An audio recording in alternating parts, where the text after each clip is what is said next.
तो फिल्म की शुरुआत ल्यूक नाम के एक लड़के से होती है जो पेंटिंग चुरा कर भाग रहा था और उसके पीछे एक माफिया गैंग भी था जिसके लोग वही पेंटिंग ल्यूक से छीनना चाहते थे। ल्यूक बाइक पर होने की वजह से बहुत ही आसानी से उन सब के चुंगल से बच निकलता है और जाकर एक ट्रेन में चढ़ जाता है। ट्रेन में बैठने के बाद कुछ ही देर में ल्यूक को नींद आ जाती है और ख्वाब में वो देखता है कि अब उसका बड़े बड़े आर्कियोलॉजिस्ट में नाम आने लगा है क्योंकि उसने एक गोल्डन मास्क की खोज की थी। इसी मास्क की चकाचौंध में उसकी आंख खुल जाती है और वो देखता है कि उसके सामने वाली सीट पे एक एस्मी नामी लड़की बैठी हुई थी जो उससे उसी पेंटिंग की डिमांड करती है जिसे वो चुरा कर लाया था। वो धमकी भी देती है कि अगर तुमने मुझे वो पेंटिंग ना दी तो यहाँ पर मौजूद मेरे लोग तुम्हें बहुत मारेंगे। ल्यूक फिर उसे धमकी देता है कि यहाँ पर जो मोक बैठे हुए हैं वो मेरे साथी हैं और अगर तुम लोगों ने मुझे नुकसान पहुंचाने की कोशिश की तो ये तुम्हारा बुरा हाल कर देंगे। एस्मी जानती थी कि ल्यूक उससे झूठ बोल रहा है, इसीलिए वो ल्यूक के ऊपर चाकू तान देती है। उस लड़की के सभी गुंडे भी अलर्ट हो जाते हैं और यहाँ पर ल्यूक से लड़ने लग जाते हैं। वो लड़की ल्यूक से पेंटिंग छीन लेती है, उसके गुंडे ल्यूक को पकड़ लेते हैं और ल्यूक उन सबको मारते हुए अपने आप को छुड़वाता है और जल्दी से उस लड़की से अपनी पेंटिंग वापस छीनते हुए ट्रेन से बाहर निकलकर ट्रेन के ऊपर चढ़ जाता है। इतने में सब उसका पीछा करते वो पीछे ही एक टॉवर पर लटकते हुए ट्रेन को छोड़ चुका था। अब सीन कट होकर दूसरी तरफ एक दूसरे शहर में हमें ल्यूक की सिस्टर को दिखाया जाता है जो अपने हस्बैंड के साथ अपने बेटे की कस्टडी का केस लड़ रही थी। खैर इस सारे मामले के बाद जैसे ही वो अपने काम की जगह अपने म्यूजियम पहुंचती है तो वहां जाकर हैरान हो जाती है ये देखकर कि उसका भाई ल्यूक वहीं पर था और सालों बाद वो उसे दिख रही थी। वो इमोशनल होकर ल्यूक को अपनी पर्सनल लाइफ के बारे में भी बताती है कि अब उसका एक बेटा भी है और उसकी जल्द ही डाइवोर्स भी होने वाली है। बातों ही बातों में वो यहाँ पर एक पेंटिंग चुरा कर भाग जाता है और पता चलता है कि असल में वो यहाँ पर अपनी बहन से मिलने के लिए नहीं आया था बल्कि ये पेंटिंग चुराने के लिए आया था। उसकी बहन जो अब म्यूजियम की हेड थी, इस पेंटिंग के चोरी होने की वजह से उसे बहुत मसला हो सकता था, इसलिए वो अपने भाई ल्यूक को रोकने के लिए उसके पीछे तक जाती है। यहाँ पर अलार्म भी बजने लग जाती है और फौरन से पुलिस भी ल्यूक के पीछे पड़ जाती है और ल्यूक अपनी बहन से कहता है कि अगर तुम मेरे साथ चली तो मैं तुम्हें ये पेंटिंग वापस दे दूंगा। इसलिए ल्यूक की बहन उसके साथ उसकी गाड़ी में बैठ जाती है और ल्यूक इस गाड़ी को तेजी से एक ट्रक के अंदर छुपा देता है जहाँ पर हम बहुत से और आर्कियोलॉजिस्ट को भी देखते हैं। वो लोग इस पेंटिंग को चेक करते हैं और ल्यूक को बताते हैं कि ये पेंटिंग नकली है। ये सुनकर ल्यूक की बहन बहुत ज्यादा पैनिक कर जाती है तो ल्यूक यहाँ पर उसे बेहोश कर देता है। अगले दिन जब उसे होश आया तो वो म्यूजियम के सामने वाले पार्क में बैठी थी और उसके हाथ में वो पेंटिंग भी थी जिसे जाकर वो म्यूजियम में लगा देती है। लेकिन वहाँ पर देखने को मिलता है कि बहुत सारे पुलिस ऑफिसर्स आए हुए थे ल्यूक को पकड़ने के लिए। वो जाहिर सी बात है ल्यूक की बहन से इन्वेस्टिगेशन शुरू करते हैं, लेकिन वो कहती है कि अगर मुझे ल्यूक का पता होता तो शायद मैं उसी के पास होती। लेकिन अब ल्यूक को पकड़ने का कोई फायदा भी नहीं है क्योंकि यहाँ से चोरी हुई पेंटिंग यहाँ वापस भी आ चुकी है। लेकिन इस सब के बावजूद एक बुरा काम ये हुआ था कि ल्यूक की सिस्टर की जॉब जा चुकी थी और इससे उसे बहुत ज्यादा सदमा होता है। उसके हस्बैंड को जब इस बारे में पता चलता है तो वो जानबूझकर ल्यूक की सिस्टर को उसके बेटे से भी नहीं मिलने देता और इस सब की वजह से वो समझ भी गई थी कि उसके हस्बैंड की तरफ का केस बहुत ज्यादा स्ट्रॉन्ग हो गया है, इसीलिए उसे बहुत ज्यादा दुख भी हो रहा था। है अब वो ल्यूक से मिलने के लिए ल्यूक के बताए एड्रेस पर पहुंचती है तो वहाँ उसे ल्यूक के साथ बहुत से और आर्कियोलॉजिस्ट और एक बिजनेसमैन भी मिलता है। उसे पता चलता है कि ल्यूक एक बहुत बड़े मिशन पर है, वो फाउंटेन ऑफ यूथ ढूंढना चाहता है एक बिजनेसमैन के लिए क्योंकि फाउंटेन ऑफ यूथ के पानी के अंदर बहुत ज्यादा ताकत है, वो किसी भी बीमारी को हील कर सकता है। और असल में जो बिजनेसमैन ल्यूक और उसके साथियों से ये काम करवा रहा था उसे कैंसर था। ये बात सुनकर ल्यूक की सिस्टर उन्हें कहती है कि हमारे डैड भी दुनिया के बहुत बड़े आर्कियोलॉजिस्ट थे, उनको दुनिया की हर चीज के बारे में पता था और फाउंटेन ऑफ यूथ का रास्ता भी पता था। वो उसे ढूंढने भी गए थे लेकिन उन्हें फाउंटेन ऑफ यूथ नहीं मिला, जिसका मतलब है कि वो इस दुनिया में एग्जिस्ट ही नहीं करता, बस उसके बारे में कहानियां ही बनी हुई हैं। ल्यूक उसकी इस बात से भी इनकार कर देता है और उसे अपनी रिसर्च दिखाता है और बताता है कि प्रोटेक्टर ऑफ पाथ नाम का एक ग्रुप आज तक फाउंटेन ऑफ यूथ को छुपाने के मिशन में है, इसी वजह से शायद हमारे डैड को भी फाउंटेन ऑफ यूथ मिल नहीं पाया था।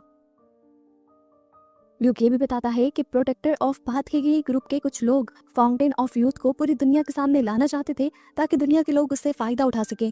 इसीलिए फाउंटेन ऑफ यूथ का रास्ता उन्होंने 6 दुनिया की बहुत ही मशहूर पेंटिंग्स के अंदर क्लूज के तौर पे छुपा दिया, जिनमें से 6 पेंटिंग्स और 6 क्लूज हमें मिल भी गए हैं लेकिन एक पेंटिंग नहीं मिली। तो ल्यूक की बहन अब उसे बताती है कि मेरे म्यूजियम में जो वो पेंटिंग थी वो नकली थी, असली पेंटिंग तो सालों पहले ही एक शिप में डूब गई थी। ये लोग ल्यूक की बहन से मदद मांगते हैं लेकिन वो ये कहते हुए इनकार कर देती है कि तुम सबके पीछे तो पुलिस लगी हुई है, लेकिन मैं अभी अपने बेटे की वजह से ऐसा कोई भी स्कैंडल बर्दाश्त नहीं कर सकती। तो वो बिजनेसमैन उसे ऑफर देता है कि अगर तुम हमारी मदद करो तो मैं तुम्हें तुम्हारी बेटी की कस्टडी दिलवा। खैर किसी तरह ल्यूक की सिस्टर मान जाती है और ये लोग एक शिप में बैठकर उस आइलैंड के लिए निकल जाते हैं जहाँ पर वो शिप डूबी थी जिसके अंदर पेंटिंग थी। अब सबसे बड़ा मिशन था शिप को पानी के नीचे से ऊपर लेकर आना। बड़े बड़े क्रूज में हवा भरने के बाद वो शिप ऊपर आ गया, जिसके बाद ल्यूक और उसकी बहन दोनों ही उस शिप के अंदर पेंटिंग को ढूंढने के लिए गए। काफी देर की मेहनत के बाद आखिर इन्हें वो बॉक्स मिल भी गया जिसके अंदर वो पेंटिंग थी। इससे पहले कि ये लोग यहाँ से बाहर चले जाते, एस्मे और उसकी पूरी टीम यहाँ पर आ जाती है। एस्मे के लोग उसके ऊपर हमला करने लग जाते हैं और ल्यूक की बहन कंफ्यूज हो जाती है कि आखिर ये लोग कौन हैं। ल्यूक अब इन लोगों से लड़ने लग गया था, जबकि एस्मे ने ल्यूक की बहन को पकड़ लिया था। वो उसे मारने की भी धमकी देती है और ल्यूक उसे कहता है, मैं जानता हूँ तुम इसे नहीं मारोगी क्योंकि तुम्हें सिर्फ पेंटिंग ही चाहिए। अब ये लोग बात ही कर रहे थे कि ल्यूक की बहन ने खुद ही एस्मे को पकड़कर नीचे फेंक दिया। वो बड़े बड़े क्रूज बैलून्स जिनके जरिए ये लोग शिप को ऊपर की तरफ लेकर आए थे, वो भी अब फटने लगे थे और शिप दोबारा डूबने लगी थी, जिससे बचने के लिए ये लोग पानी में तैरते हुए जल्दी से दूसरी शिप के अंदर आ जाते हैं। और अब ल्यूक की बहन को बहुत ज्यादा गुस्सा आ रहा था क्योंकि ल्यूक ने उस टाइम एस्मे से अपनी बहन को बचाने की बजाय उस पेंटिंग को बचाना जरूरी समझा था। थोड़ी देर में ल्यूक की बहन को एक खुशखबरी में मिलती है कि उसके एक्स हस्बैंड को एक नई जॉब मिली थी, जिसकी वजह से उसे एक दूसरी कंट्री में जाना पड़ रहा था और ऐसे उसका बेटा उसके पास वापस आने वाला था। खैर, अब इन आर्कियोलॉजिस्ट को सारी पेंटिंग्स मिल चुकी थी। पेंटिंग्स में मिलने वाले क्लूज के जरिए ये लोग पता चलाना चाह रहे थे कि फाउंटेन ऑफ यूथ है कहाँ, लेकिन अभी तक ये पता नहीं चला पाए थे क्योंकि उन सातों क्लूज से ना तो कोई वर्ड बन रहा था और ना ही कोई जगह पता चल रही थी। तब ल्यूक की बहन उन्हें बताती है कि ये सारी पेंटिंग्स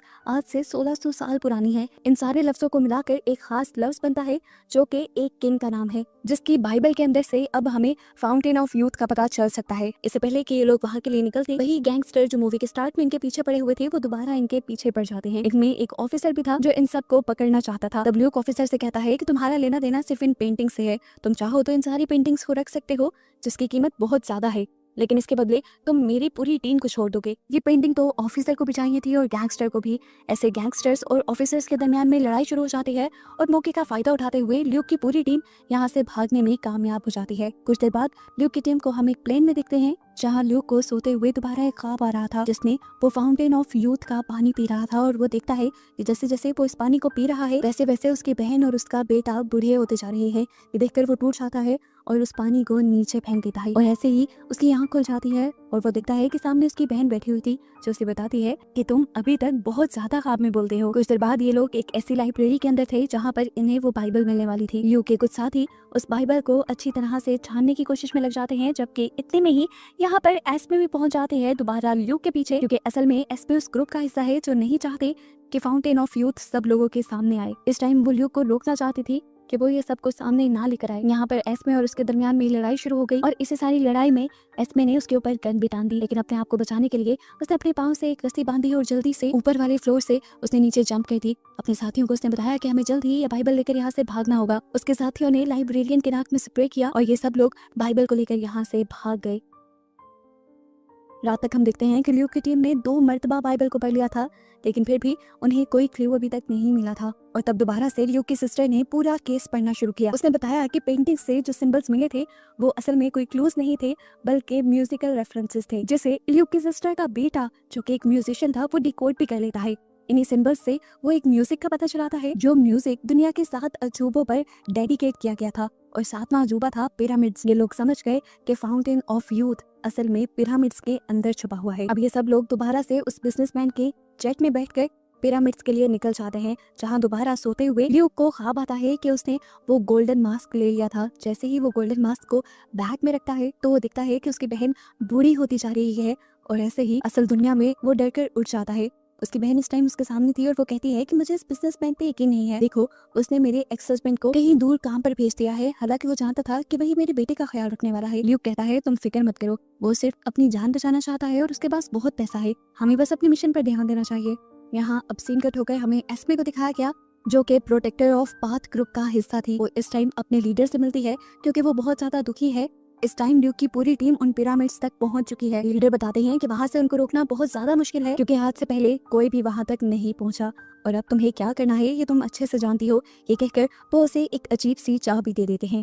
यहाँ पर हम देखते हैं कि ल्यूक अब सब लोगों को उस पिरामिड के अंदर बने खुफिया चैम्बर्स के बारे में बता रहा था और ल्यूक की बहन सब लोगों को कहती है कि तुम लोगों को वहाँ जो कुछ भी मिले तुम लोग वहाँ से नहीं लेकर आओगे, क्योंकि मेरे डैड को भी उस पिरामिड के अंदर गोल्डन मास्क मिल चुका था जिससे वो बहुत ज़्यादा मशहूर हो सकते थे, लेकिन उन्होंने वो मास्क वहीं पर छोड़ दिया क्योंकि कभी कभार चीज़ों का उनकी जगह पर रहना ज़्यादा ज़रूरी हो जाता है। ल्यूक की बहन की बात यहाँ पर सभी लोग मान जाते हैं अब दिखाया जाता है कि सुबह होते ही ये लोग पिरामिड पर ही पहुंच चुके थे। उस बिजनेसमैन ने इस टाइम बहुत सारे फाइटर्स को भी बुलाया था जो इनके पीछे आने वाले लोगों को रोकेंगे। पिरामिड के अंदर जाते ही ल्यूक ने वो सीक्रेट चैम्बर भी ढूंढ लिया था। यहाँ पर अब एक बहुत बड़ा सा ड्रम था जो इनसे हट नहीं रहा था। ल्यूक कहता है कि हमें इसे बम के जरिए उड़ा देना चाहिए, पर ल्यूक की बहन उसे ऐसा करने से रोक देती है और बताती है कि इजिप्शियंस सबसे बड़े दुनिया के आर्किटेक्ट थे, उन्होंने जरूर इस ड्रम को हटाने के लिए कोई आसान रास्ता भी रखा होगा। इस टाइम पर उसका बेटा भी यहाँ सब कुछ नोटिस कर रहा था। यहाँ पर कुछ ड्रम्स थे और यहाँ पर बने हुए कुछ टॉवर्स स्पीकर की तरह लग रहे थे, इसीलिए वो यहाँ इन ड्रम्स को बचाने लग जाता है और हम इस जगह पर मूवमेंट्स देखते हैं। यहाँ पर कुछ सीढ़ियाँ निकलने लग जाती हैं और आहिस्ता आहिस्ता वो ड्रम भी ऊपर की तरफ उठने लग जाता है। ये देखते हुए ल्यूक की सिस्टर भी यहाँ पर वो ड्रम बचाती है और वो ड्रम जादुई तौर पर ऊपर की तरफ उठ जाता है और बड़ी ही आसानी से फिर ल्यूक की बहन उसे साइड पर भी कर देती है।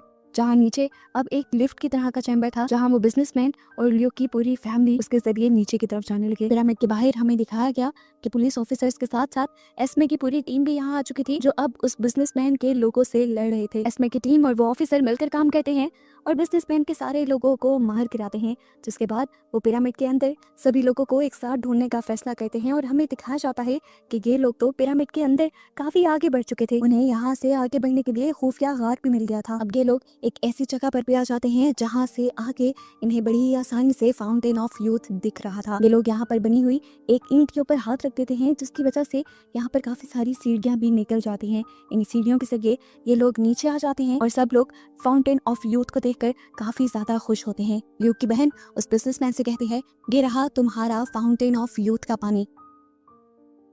ये पानी बहुत ज्यादा कम था। ल्यूक की बहन कहती है कि ये पानी तुम्हारे लिए बहुत बड़ा फायदा भी हो सकता है और बहुत बड़ा कर्ज भी हो सकता है, इसे पीकर तुम्हें इस चीज का अंदाजा खुद ही लगाना होगा। ये बात सुनकर वो आदमी थोड़ा परेशान सा हो गया और उसने ल्यूक को ये पानी पीने को कहा, लेकिन ल्यूक ने कहा, मेरा काम तुम्हें सिर्फ फाउंटेन ऑफ यूथ तक पहुंचाना था, उससे आगे का काम तुम्हारा है। तब वो बिजनेसमैन कहता है, तुम्हारा काम कहाँ तक था ये मैं डिसाइड करूंगा। ये सुनकर ल्यूक की सिस्टर समझ गई कि उस बिजनेसमैन को कोई बीमारी नहीं थी और यहाँ पर उसने ये बात मान भी ली कि हाँ, मुझे कोई बीमारी नहीं है, मैं बस फाउंटेन ऑफ यूथ को ढूंढना चाहता था। मैंने सुना था कि इसका पानी पीकर हम हमेशा के लिए जिंदा भी रह सकते हैं और जवान भी, लेकिन अब तुमने मुझे डरा दिया है, इसीलिए मैं इसे खुद पीने से पहले ल्यूक को पिलाऊंगा। वो ल्यूक से कहता है, चलो ल्यूक इस पानी को पियो, नहीं तो मैं तुम्हारी बहन और उसके बेटे को मार दूंगा। अब ल्यूक ना चाहते हुए भी जैसे ही उस पानी के पास आता है तो जख्मी ल्यूक का खून का कतरा इस पानी के अंदर गिर जाता है।